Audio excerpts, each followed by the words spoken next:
Ini ada kisah yang menarik, ada dua contoh yang diambil dari hadis.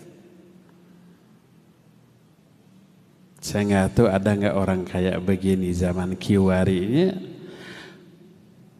Rabi'ah bin Ka'ab, dia berkata, kuntu akhdumu Rasul sallallahu alaihi wasallam wa aqumu lahu fi hawaijihi nahari ajma'. Hatta yusalli Rasul sallallahu alaihi wasallam al-akhirah fa ajlisu bi babi idza dakhala baitahu. Aqul la'allaha an tahdutha li Rasulullah sallallahu alaihi wasallam hajah. Fama azalu asma'uhu yaqul Rasul sallallahu alaihi wasallam subhanallah wa bihamdi subhanallah wa bihamdi. Hatta amalla fa'arji au taglibuni aini fa'arqud. Rabi'ah dia berkata, aku selalu melayani Rasul sallallahu alaihi wasallam. Aku siapkan semua kebutuhannya di sepenuh hari. Sampai Nabi sholat Isya. Setelah sholat Isya beliau pulang. Aku mengikutinya dari belakang, lalu aku duduk di depan pintu rumah. Aku berkata, mungkin Nabi nanti ada keperluan, saya tunggu. Berdiam diri duduk di depan rumah Nabi SAW. Aku selalu mendengar dari dalam Nabi membaca tasbih subhanallah wa bihamdi subhanallah wa bihamdi. Sampai aku bosan lalu aku pulang, atau aku terserang rasa kantuk lalu aku tidur. Bayangkan nih orang. Sepanjang hari melayani Rasul sallallahu alaihi wasallam sampai Isya pun duduk habis salat Isya di depannya. Barangkali Nabi ada keperluan. Sampai tertidur atau sampai bosan baru pulang. Suatu hari Nabi sallallahu alaihi wasallam memanggilku, melihat maksimalnya pelayananku kepada beliau. Lalu beliau berkata, "Saldini ya Rabi'ah u'tik." Minta sesuatu hai Rabi'ah, aku akan kasih. Jadi disuruh minta upah apa saja. Rabi'ah berkata, "Anzuru fi amri ya Rasulullah, thumma u'allimuka dzalik." Saya akan pikir-pikir dulu ya Rasul, nanti saya beritahukan. Fafakartu fi nafsi, lalu aku berpikir dalam diri. Fa'arabtu anna dunya munqati'ah zailah wa anna li fiha rizqan yakfini wa ya'tini. Coba pikirannya nih. Ada enggak pikiran ini dalam benak kita nih? Aku mengetahui bahwa dunia ini pasti musnah, pasti ditinggalkan, pasti hilang. Dan rizkiku di dunia sudah dicukupi oleh Allah dan pasti mendatangi aku. Pikiran itu ada nggak dalam diri kita? Ingat, kita selalu dikejar oleh rizki seperti halnya maut mengejar kita. Dan bila saatnya tiba, tidak bisa dihindarkan, baik maut ataupun rizki. Kita lari dari kematian, kalau sudah waktunya pasti mati. Makin cepat larinya, makin besar penyebabnya, jatuh mati itu. Kan ada penjamret dikejar lari terus matinya. Yang ngejarnya yang dipidana. Ada konon di negeri mana lah, wallahu a'lam. Rizki juga begitu, rizki yang sudah Allah tetapkan itu mengejar kita, nggak bisa kita menghindar. Kalau sudah waktunya pasti datang. Wa ma min dabatin fil ardi illa Allah rizquha. Tak ada satupun makhluk yang melata di muka bumi kecuali sudah Allah jamin rizkinya tuh. Nah, Rabi'ah itu seorang yang SD juga mungkin tidak tamat.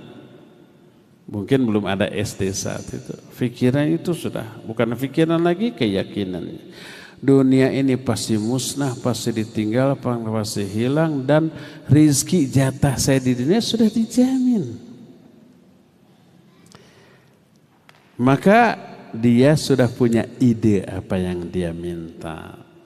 Fakultu, aku berkata, as'aluka ya Rasulullah, as'alu Rasul sallam li akhirati fa innahu minallahi bil manzilil ladzi huwa bihi.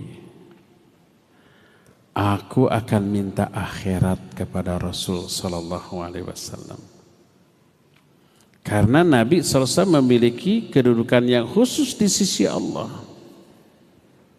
Fajituhu, aku datang kepada Rasul sallallahu alaihi wasallam, lalu Nabi bertanya, "Ma fa'alta ya Rabi'ah?" Kamu sudah berfikir hai Rabi'ah? Dia jawab, "Na'am ya Rasulullah. As'aluka an tashfa'ali ila rabbik fayuqibuni minan nar." Coba bayangkan, jelek banget. Aku minta kepada engkau agar engkau memintakan syafaat untukku kepada Allah, lalu dia membebaskan aku dari api neraka. Jelek apa tidak tuh? Bingit tuh. Apa kata Nabi SAW? Man amaraka bihadza ya Rabi'ah? Siapa yang menyuruhmu untuk berkata demikian ya Rabi'ah? Rabi'ah berkata, la wallahi alladhi ba'athaka bilhaq ma'amaruni bihi ahadun. Tidak ada ya Rasulullah. Demi Allah yang telah mengutusmu dengan kebenaran, tak ada seorang pun yang menyuruh aku untuk demikian. Walakinnaka lamma qulta salni u'tika wa kunta minallah bil manzil alladhi anta bi nadartu fi amri wa araftu anna dunya munqatiyah wa zailah wa anna li fiha rizqan ya'tini. Tidak ada yang menyuruhku, tapi aku ketika mendengar engkau berkata minta kepadaku akan aku kasih, aku tahu kedudukanmu di sisi Allah. Aku lihat diriku, aku melihat dunia ini pasti musnah, pasti aku tinggalkan, pasti hilang, dan bagian rizkiku di dunia sudah dijamin, pasti akan mendatangiku. Maka aku meminta kepada engkau tentang akhiratku. Kekeh minta akhirat. Apa kata Nabi SAW? Fasomata Rasul SAW tawilan. Nabi SAW diam lama.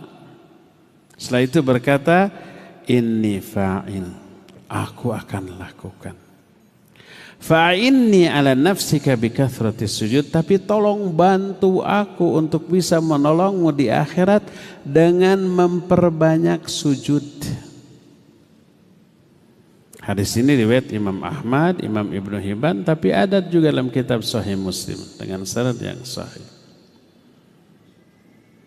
Di dalam kitab Bulughul Maram, susunan Imam Ibnu Hajar Al-Asqalani, hadis ini oleh beliau dimasukkan ke dalam bab Fadlus Salatin Nawafil, keutamaan salat sunnah. Bantu aku dengan memperbanyak sujud, maksudnya memperbanyak salat. Dan sholat yang bisa diperbanyak hanya sholat sunat. Kalau sholat fardu nggak bisa diperbanyak. Memperbanyak sholat fardu bidah artinya. Tetap sholat fardu mah 5 kali 17 rakaat, nggak boleh ditambah, nggak boleh dikurang. Caranya nggak boleh dirubah. Kalau sholat sunat bisa diperbanyak puluhan rakaat. Jadi yang dimaksud fa'inni ala dzalika bikasrati sujud. Tolong aku untuk menolongmu di akhirat dengan perbanyak sujud, maksudnya perbanyak sholat sunnat.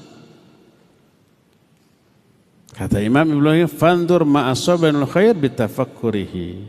Lihat, orang ini mengejar akhirat setelah bertafakur tentang hakikat kehidupan dunia dan akhirat.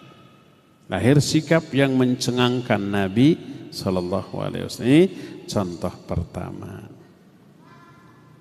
Contoh kedua, kagoklah ya, tenang we.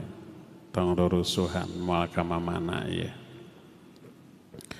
Salah satu hasil tafakur orang mengejar akhirat adalah Musa bin Tolha dari bapaknya. Ada yang tahu siapa bapaknya Musa bin Tolha? Tolha.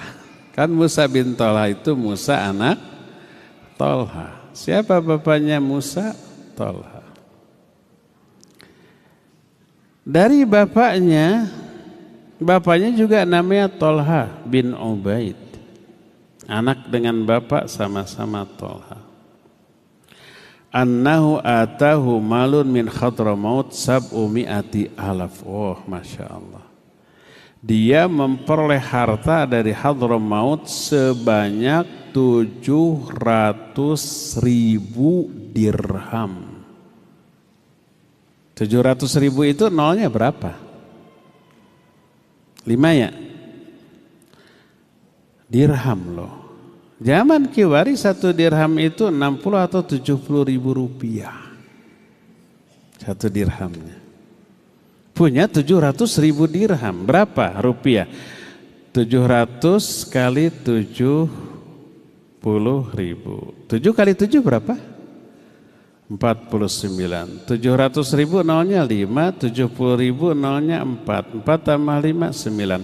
49 dengan 09 berapa? 49 miliar ya? Atau 4,9? 49 miliar. Hampir 50 miliar ini orang dapat duit. Stres enggak? Kalau kita dapat segitu, apa yang ada dalam pikiran kita? Gelisah, nggak bisa tidur. Tolha juga, Musa bin Tolha juga begitu. Dia berkata, fabata lailatahu yatamalmalu. Dia malam itu gelisah. Faqalat lahu zauzatuhu. Istrinya melihat suaminya gelisah itu bertanya, ya Aba Muhammad, mali araka mundul laylah tamalmalu arabaka minna amrun fanu'tibaka. Ini istri yang solihah, lihat. Melihat suaminya gelisah, dia langsung merasa bersalah. Tidak bisa membuat suaminya nyaman, tenang. Jangan-jangan kesalahan dirinya. Itu istri solihah tuh. Zaman baheula, kalau zaman sekarang mah istri melihat suami gelisah gitu tuh curiga. Ada apa sih? Kan gitunya. Bukannya menghibur, menenangkan. Ada ahwat yang begitu? Kayak takut. Ada apa tidak? Ada apa banyak? Banyak apa semua? Nggak ada yang berani ngomong, takut istrinya dengar. Papa tadi jawab apa ke Ustaz? Istrinya berkata, ya Abu Muhammad, kenapa aku lihat malam-malam terakhir ini engkau gelisah? Ada nggak sesuatu kesalahan yang aku lakukan yang membuatmu seperti ini? Kalau ada beritahu saya akan perbaiki. Tuh gitu tuh istri solihah. Gimana kata Suhla? Fani'ma zauzatul mar'iyati. Enggak. Sebaik-baik istri seseorang adalah engkau. Engkau ini istri terbaik. Istri solihah. Ini testimoni yang jujur dari suami, bukan karena takut. Bukan. Benar. Wa masya'nuk, lalu ada apa dirimu? Dia menyatakan, tafakkartu mundul laila faqultu ma dhannu rajulin bi rabbih yabitu wa hadzal mal indahu fi baitihi. Aku berpikir beberapa malam terakhir, bagaimana sikap seseorang kepada Allah yang di dalam rumahnya ada harta sebanyak ini. 49 miliar cash. Dulu mah nggak ada bank. Nggak ada rekening cash, tapi dalam bentuk perak, kubayang penuh dengan perak semua rumahnya itu. Apa yang harus dilakukan coba? Bagaimana sikap saya kepada Allah? Jadi dia resah gelisah itu pertanggungjawaban. Kita resah gelisah kalau dapat 49 miliar nggak bisa tidur, tapi dalam pikiran apa? Kita gimana? Mau beli rumah yang di mana ya? Mobil mewah seharga berapa ya? Istri yang mau kita lamar berapa orang, apa siapa aja, kan gitunya mikir natenya, nggak bisa tidur nate. Jujur, bener kan? Kalau saya berpikirnya nggak begitu. Kumpulkan hewan, cari lokasi tanah berapa hektar, undang insinyur sipil sama arsitek, bikin gambar pondok pesantren mewah, fasilitas lengkap, guru-guru ada asrama terjamin semuanya, bila perlu gratis muridnya. Guru-gurunya yang berkualitas, didik secara santri, melahirkan generasi baru yang jauh lebih baik. Jadi jariah tuh. Kalau saya pikirannya begitu tuh. Hanya sebatas pikiran, 49-nya belum ada.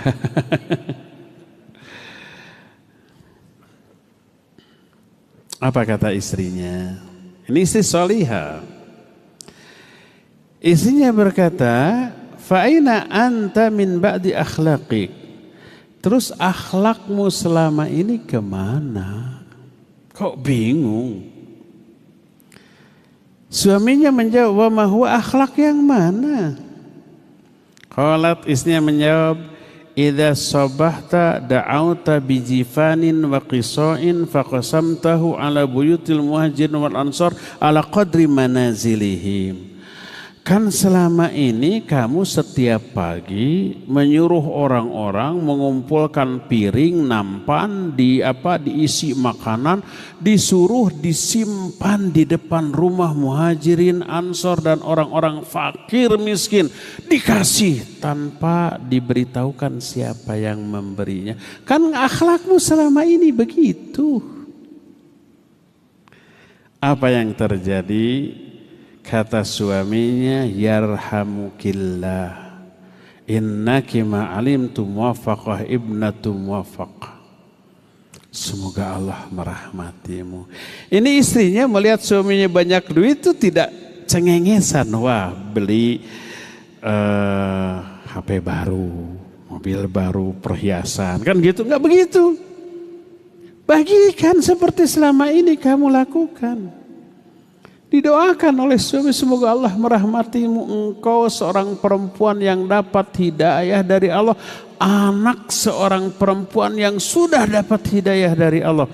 Ibunya dari istrinya itu adalah Ummu Kulthum putri Abu Bakar As-Siddiq radhiyallahu anhu. Jadi ini cucunya, turunan orang soleh, tidak mata duitan. Langsung dia bangun, langsung dia panggil para pekerjanya, siapkan nampan-nampan yang banyak, isi semua dengan uang dirham, simpan malam ini juga di depan rumah-rumah muhajirin, ansor dan orang-orang fakir dan miskin. Jangan diberitahukan siapa yang meletakkannya.